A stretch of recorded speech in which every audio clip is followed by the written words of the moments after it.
I have time to start, even though I hadn't heard a bell ring. But before we start our Bible study, there's a whole bunch of people on the sick and injured list. Glenda seems to be getting around a little bit better. Josh is at the police academy, and this past week he had a knee injury, and it's going to be next week before they know if they need to do surgery or not. So we need to keep him in our prayers. Charles has his good days and bad days. Yesterday was not good. Today is so. Tina. Brother Terry goes in tomorrow for an outpatient procedure. Going to do a spinal tap to make sure the infection hadn't spread or anything. So we need to keep him in our prayers, as we always do.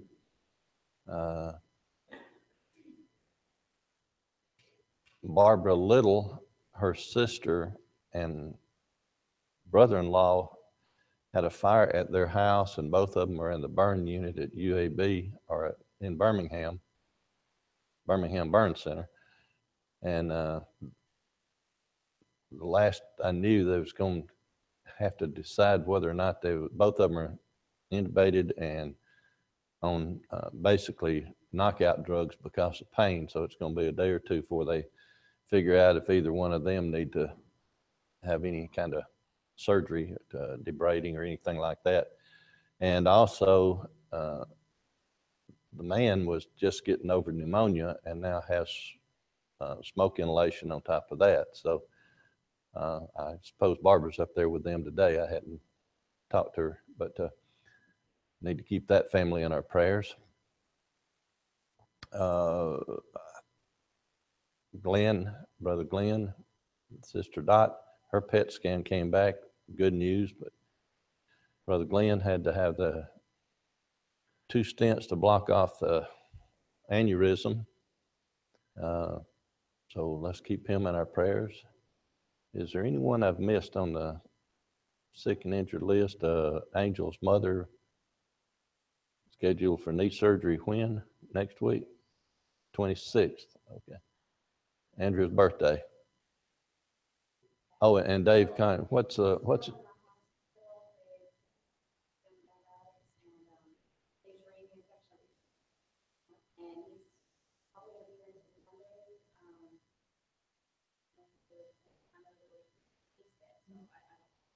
but they're not planning on doing any more cutting, or we don't know that.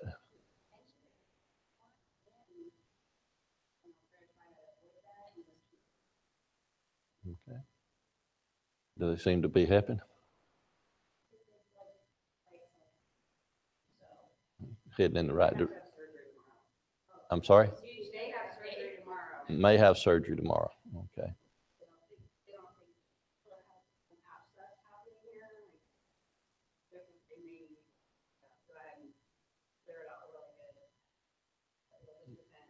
Okay.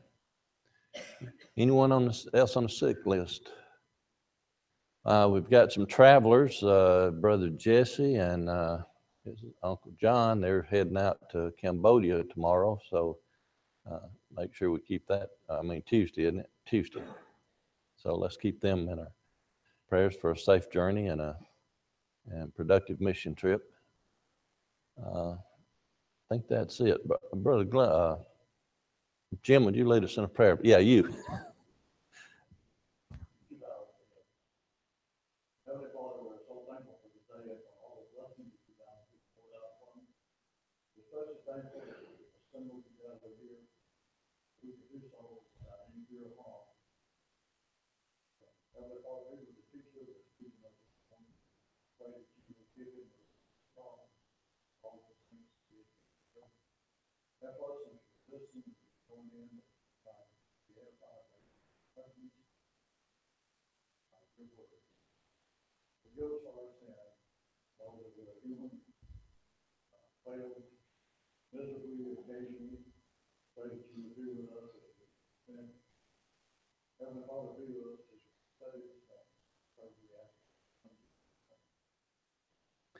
Only known Jim for about 30 years, so that's why I can't remember his name. Also, I did forget one, Holly. She is headed in the right direction, still having some pain issues. She got out of her house and visited us yesterday for a while, and she'd sit for about 5 minutes and lay down for about 10. So at least she's headed in the right direction. So no, still in ICU. Okay, today's Brother Terry and I both sort of made mistakes over the past week. We looked at our list wrong, and so we breezed through one subject that was supposed to take us a couple of weeks. So we're a little bit ahead. We're going to go into chapter 3 of Acts today. Instead of going back and recapping what we'd already gone through last Sunday and Wednesday, we're going to move ahead a little bit, but we're going to go a little bit slower and see if we can't catch up that way. And by going slow, we're not going to drag things out. We're just going to put in more information. To start with, we're going to be in Acts chapter 3, but we're going to start our study by looking at Daniel chapter 6. Daniel chapter 6 and verse 10. If someone would read that for me, please. Daniel chapter 6 and verse 10. Now when Daniel knew that the writing was signed, went into his house, and his windows being open in his chamber toward Jerusalem, he looked upon his knees 3 times a day, and prayed, and gave thanks before his God, as he did aforetime. All right. So your first question is probably, why did I start in Daniel if we're going to be looking at the 3rd chapter of Acts? Well, in the first verse, it says, Peter and John went up together into the temple at the hour of prayer, being the 9th hour. But how many hours of prayer were there during Jesus' time? And when this took place, when Peter and John went up, first century, how many times a day did the Jews normally go to pray? And that was 3 times. And that's why I started out in Daniel, because that was already in place by the book of Daniel. You can also find it in Psalms where this occurred. And here it says they went up at the 9th hour. What were the 3 times of day that they went up to pray? The 3rd hour, which is what? About 9 o'clock in the morning. The noon hour. And then the 9th hour is about 3 o'clock in the afternoon. So 9, noon, and 3 would be the 3 times of day. Now, through Jewish tradition, the rabbis believed that Abraham started the prayer in the morning, and that Isaac started the noon prayer, and who would then be the one to start the afternoon prayer? Abraham, Isaac, Jacob. And like I say, that is just through Jewish history. It's not spelled out anywhere in the Bible, but just trying to fill in a few blanks there for you. Questions or comments then on verse 1, or the tradition of praying 3 times a day? Okay. Verse 2, then a certain lame man from his mother's womb was carried, whom they laid daily at the gate of the temple, which is called Beautiful, to ask alms of them that entered into the temple. Now, this verse has a bunch of stuff in it. To start with, the lame man from his mother's womb. Anybody have any idea how old this man was at this point? Look in Acts chapter 4, verse 22. Acts 4 and 22.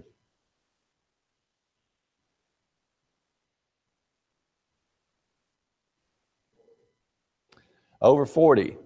So this was not just a young man. This was an older, at least middle-aged person. And he had been put at that gate daily for many, many, many years. Now, why is that important? He was known. He was known that he was a cripple for all this time. So there can't be any shenanigans played.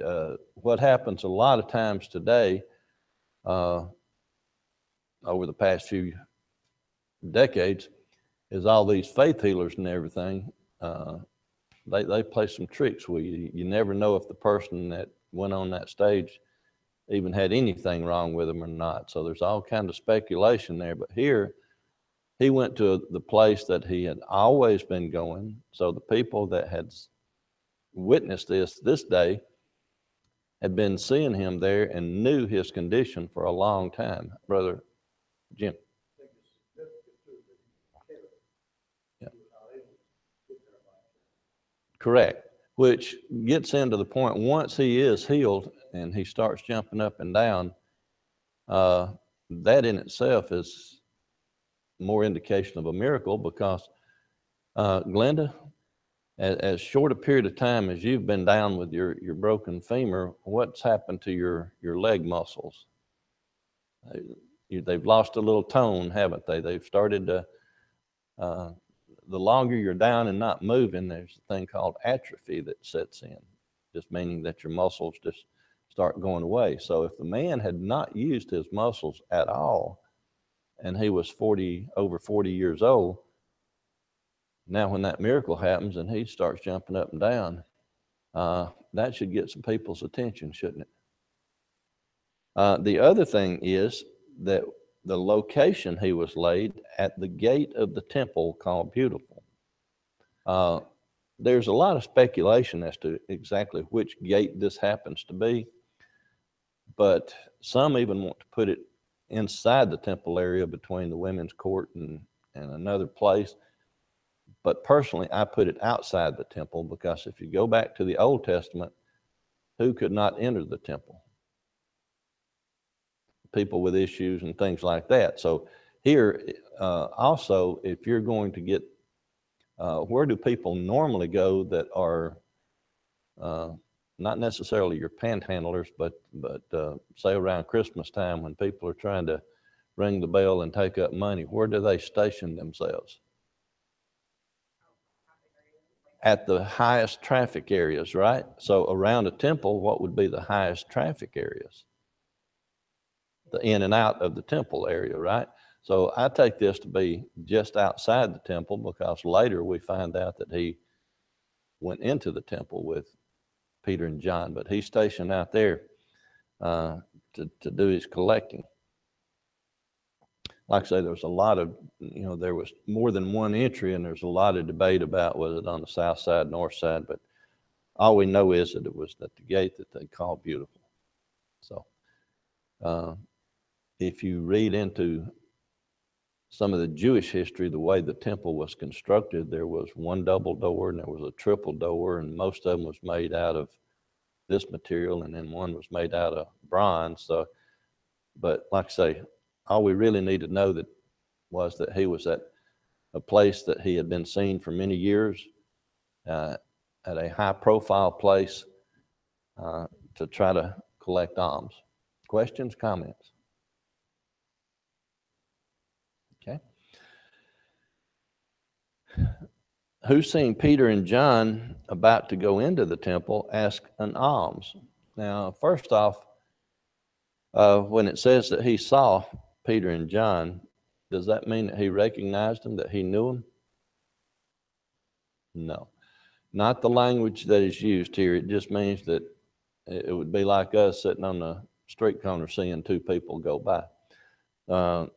They saw him, and he was about to, or he asked alms of them. So there's no indication or no evidence that he knew him in any way. Verse 4 says, Peter, fastening his eyes upon him with John, said, "Look on us."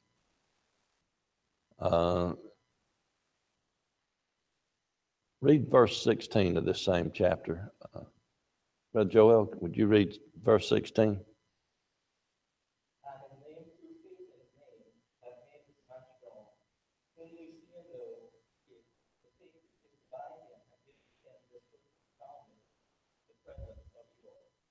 Okay.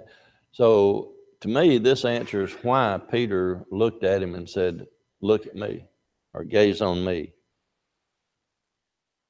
And verse 5 says, "He gave heed unto them, expecting to receive something of them."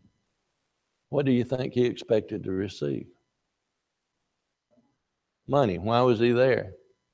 Money. Uh, Again, this is to me an indication that he didn't know them, because he didn't know they had any kind of power. He was just doing his regular daily thing, asking for help. And verse 6 then says, Peter said, "Silver and gold have I none, but such as I have give I thee. In the name of Jesus Christ of Nazareth, rise up and walk." So he didn't have money. They were going to the temple, which, again, people who went to the temple normally had money with them, because what were they expected to do in the temple? Donate to the temple, also to those in need. See, back in those days, they didn't have the welfare houses or the places to take care of the indigent and all like that, the sick. People took care of the people. And here was one of the locations where it would be just like us. Who are the most likely people to help others? Good people, right? And where do good people normally go? Not always, but church. So if you're getting out there, it would be a good idea. Now, there's a little story that goes along with this verse that personally I find interesting. Any of you know who Thomas Aquinas was, or have you ever heard that name?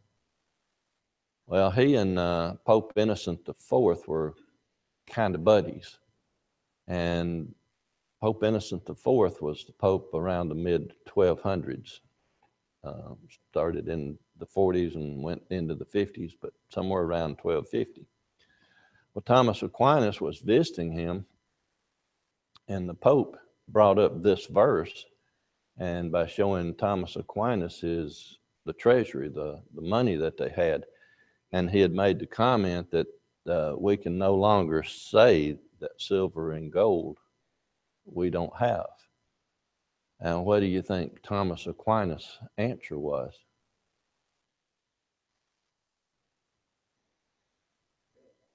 Neither can we say, rise up and walk.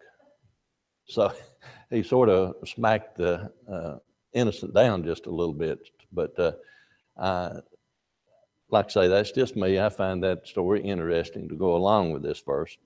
But basically, Peter and John, because they were disciples, apostles of Christ, going around teaching, not making much money.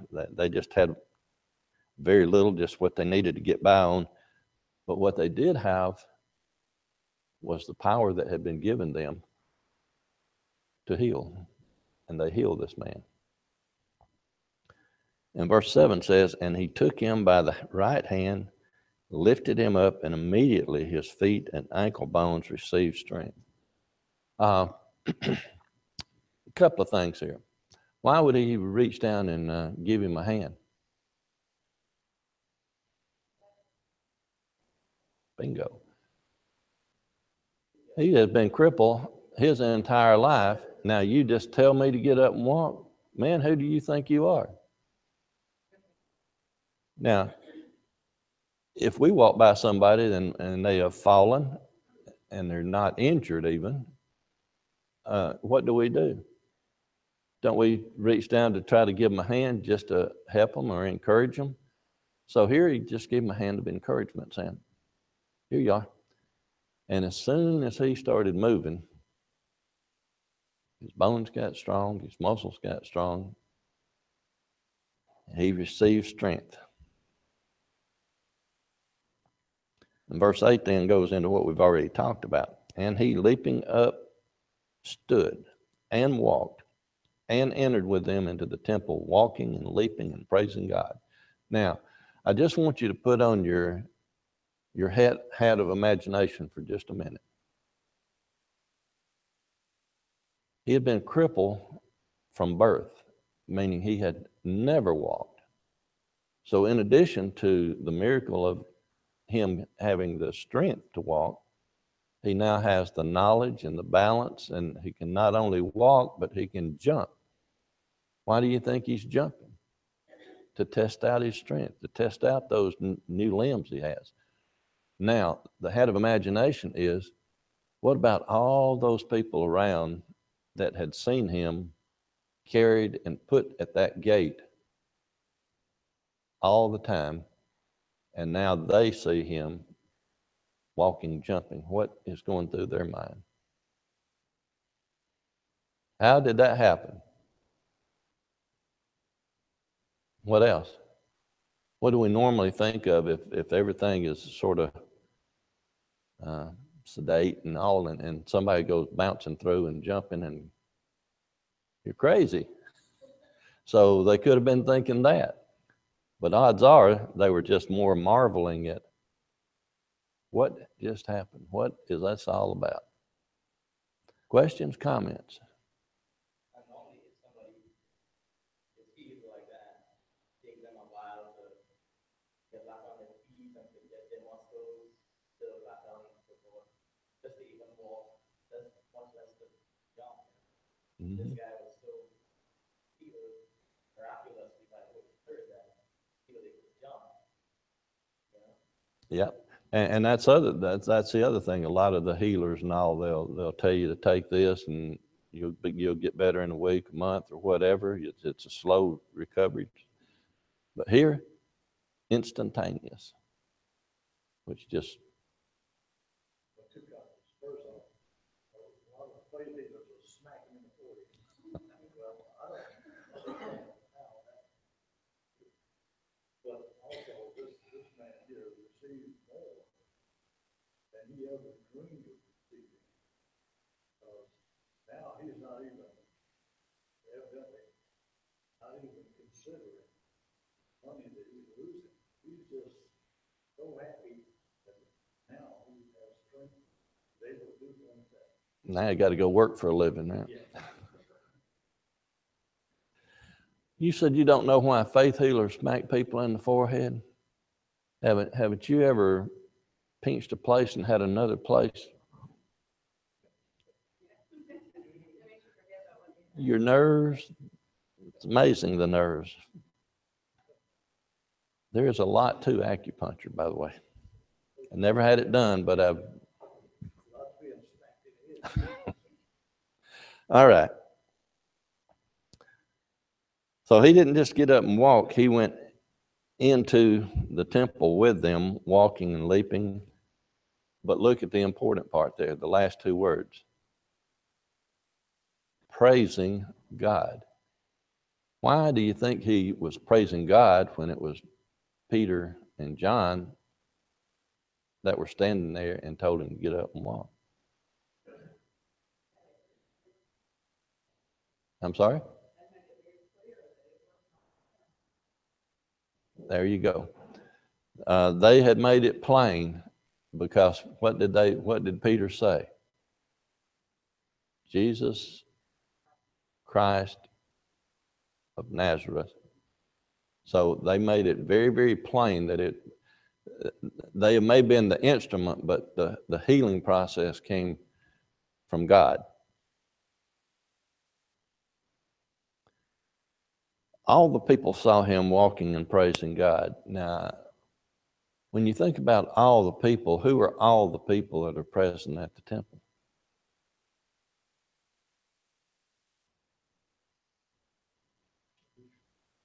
Jewish worshipers? Who else?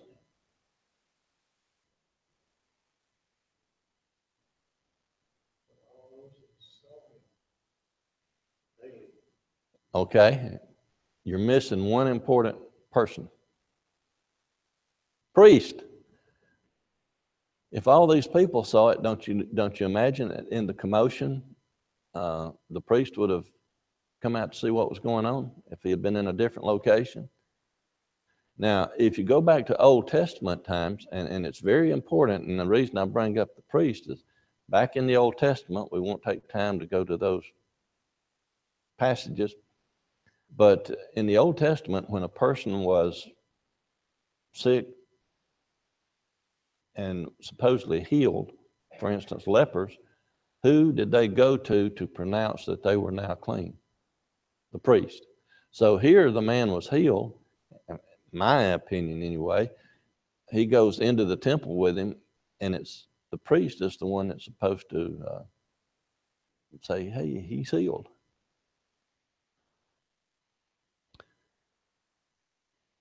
But what do you think the priests are going to do with this? We'll find out later. Verse 10, and they knew that it was he which sat for alms at the beautiful gate of the temple, and they were filled with wonder and amazement at that which had happened unto him.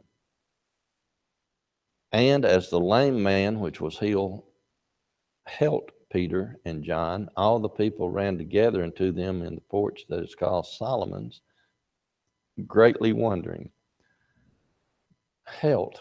Other translations will have maybe clung. Some might have the word adhered. But basically, what does it mean that he helped them? Did he put them in an embrace and hang on to them? Or just keep them close?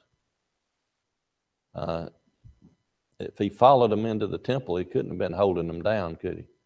He'd have just been adhering to them. And if you adhere to somebody, you don't even have to hold their hand if you're just walking side by side and making sure that they don't get out of your sight.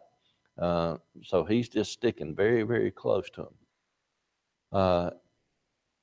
That is only logical.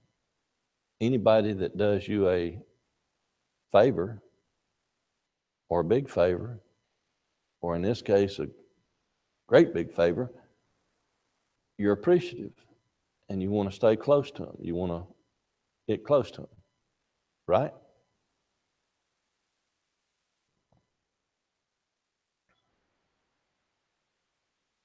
Verse 12, when Peter saw it, he answered unto the people, ye men of Israel, why marvel ye at this, or why look ye so earnestly on us, as though by our own power or holiness we had made this man to walk? See, that's the crux of it. Some of them may have been within earshot of what he had said to the lame man, but most of them was probably not in earshot of what he said. So when he healed him, or when he was healed, who did they want to naturally attribute it to? The instrument, not the cause. 2 Corinthians 3, verse 56. 2 Corinthians 3, verse 56. I'm sorry, 2 Corinthians 3, 5 through 6. 5 through 6. Not that we are sufficient of ourselves to think anything out of ourselves, but our sufficiency is of God. For to have made us able ministers of the and not of the letter, but of the Spirit. For the letter killeth, but the Spirit giveth life. Okay. Personally, I'm going to put Brother Terry not on the spot because I'm thinking he will agree with me on this, but I'm going to use him since he is our minister. Should that verse not be a lesson to all of us that no matter who is standing up here in the pulpit and delivering the message, they are powerless? They can deliver the message, but who does the healing? God. Well, yeah. Yeah, the person up there is the instrument, and the message is to come from the Bible, but the one that can lay the hands on and do the healing, and the one that sacrificed the blood was Jesus. Wasn't too far off, was it, Brother Clunch? We like that instrument, absolutely. Verse 13.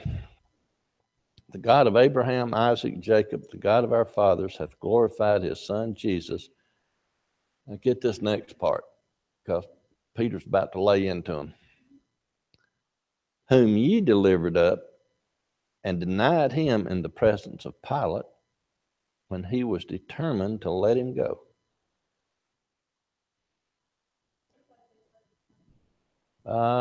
Probably a couple of times, but yes, They've heard this once before, but he is not letting them forget that they're the ones that did it. Verse 14 ties in with that. Yes, sir.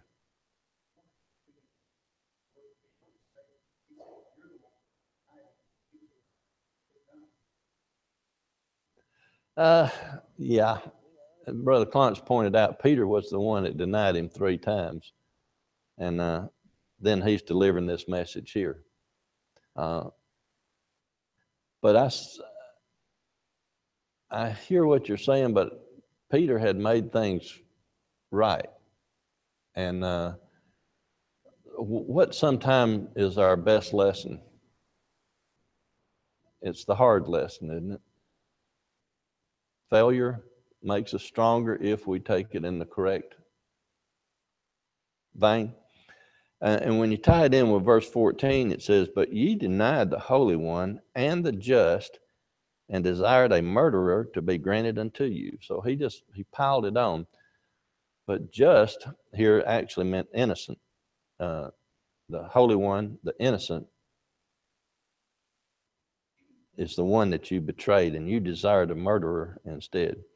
Now, tied along with this, if you will, just to bring you up to date on the history, if you'll go back to Matthew 26 and verse 65, Matthew 26, 65, what was he originally, Jesus, accused of as being wrong? Blasphemy. When he was in the priest trial, he was accused of blasphemy. Now, if you'll go to Luke 23 and 2, what was he accused of when they got him to Pilate?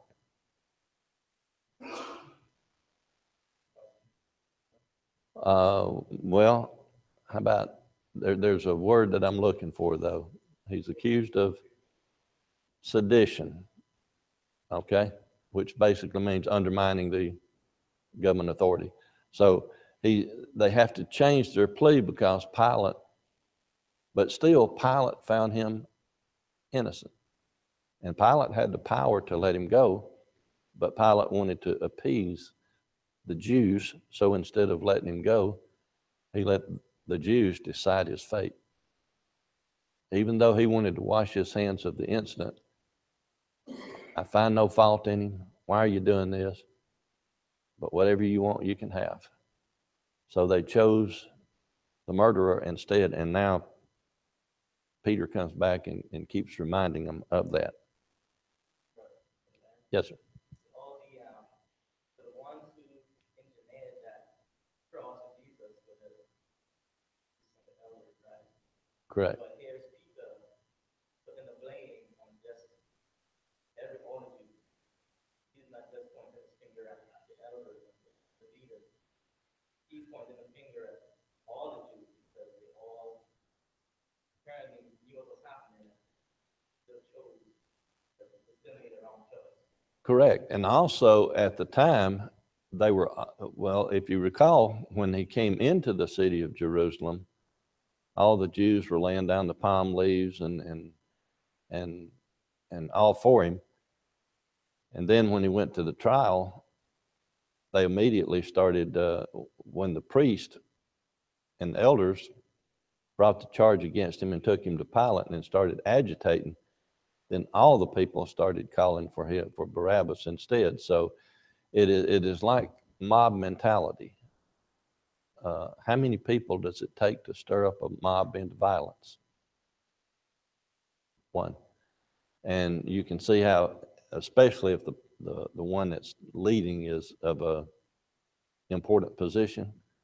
So with the elders and priest agitating it, then everybody just jumped on board and called for it. Brother John, you got something to?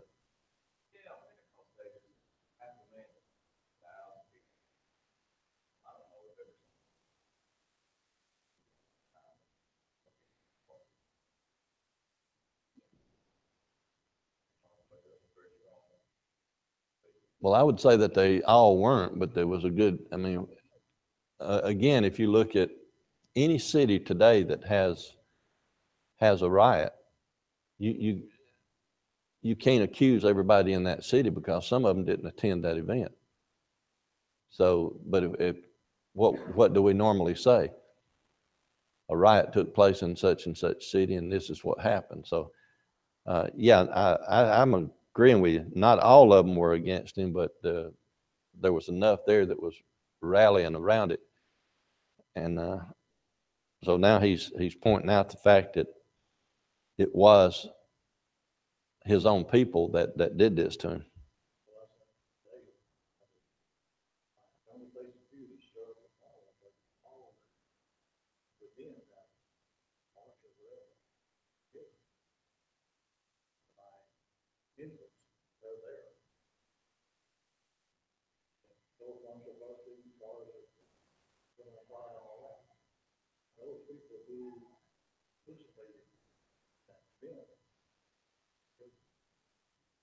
Okay.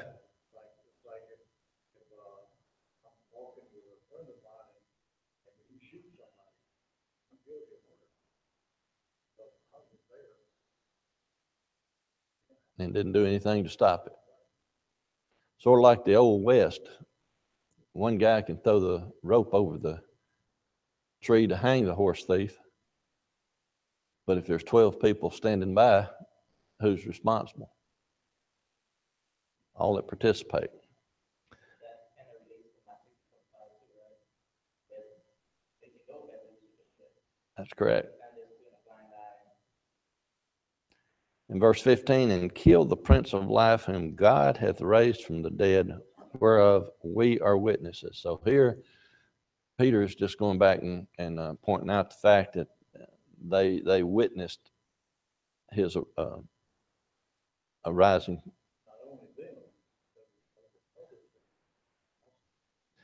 Yeah, and even after he arose, before he ascended, he visited various groups, and at one time over 500 at one time. So again, as John said, not everybody there can be held to that standard, but the ones that were in that immediate vicinity taking part in it. And Peter, I think, is just reminding everybody that that's what happened. Verse 16, and his name, through faith in his name, which we already read, made this man strong, whom you see and know, yea, the faith which is by him, given him this perfect soundness in the presence of you all. Verse 17, and now, brethren, I want, what does the word want, W-O-T, mean? No. So I'm going to replace that word. I know that through ignorance ye did it, and did also your rulers. To me, he's been a little bit kind here, because I am quite sure that many people did do that out of ignorance, not knowing the facts. But when it gets down to your rulers, I don't know if I would be that generous, because them being the rulers, they should have been in the position of knowing the word and what was going to take place, but they did it strictly because they wanted power, envy. Pilate even said they do it out of envy, or knew they did it out of envy. So like I say, I don't think I could be quite that kind with it, but here he just said that that he knew they did it through ignorance. Willful ignorance, okay.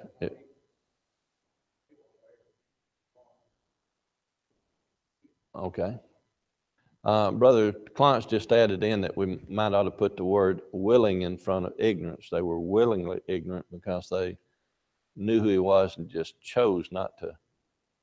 And I can go back then,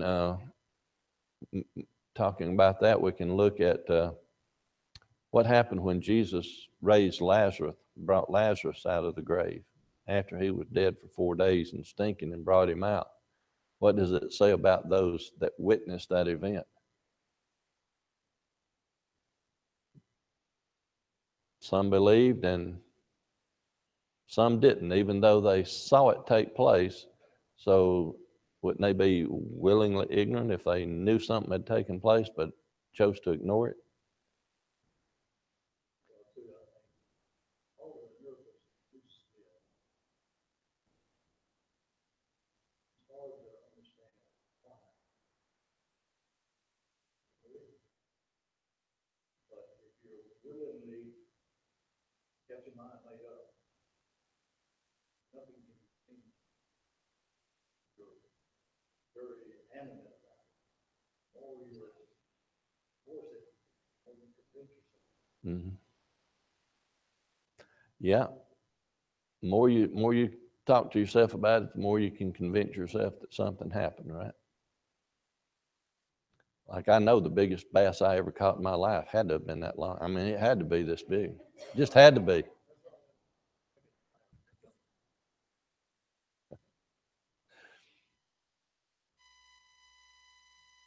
Sam, the biggest buck you ever shot, it had to be a right.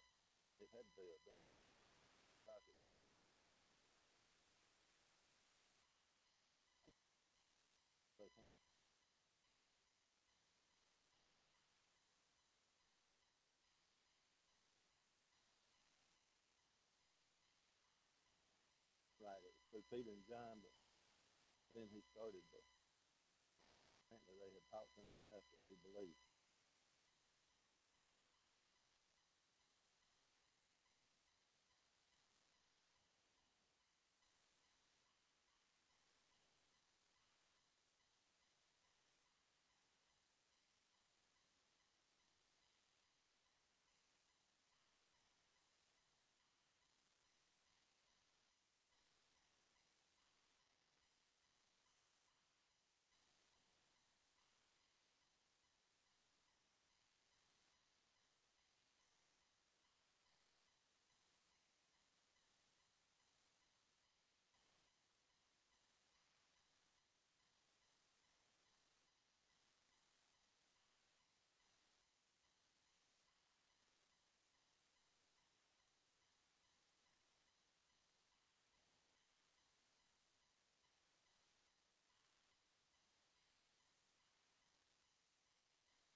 True definition of the word ignorant clearly just don't know. I think that's my brother Thompson, but willingly punished, chose.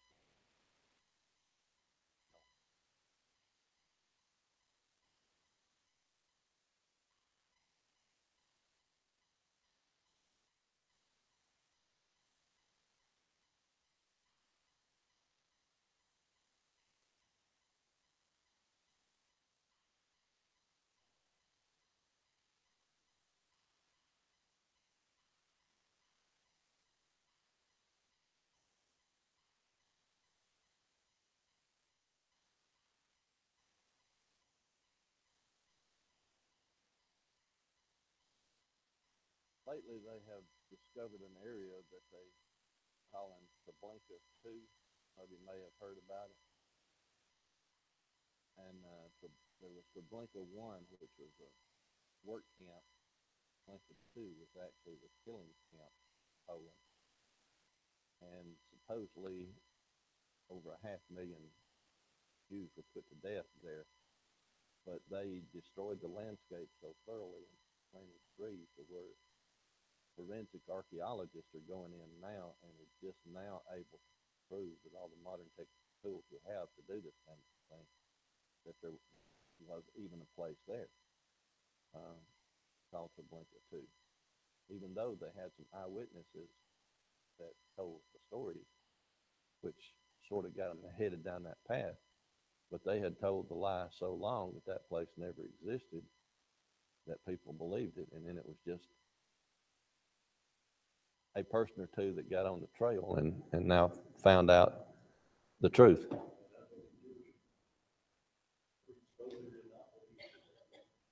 Thank y'all so much for your attention and your comments.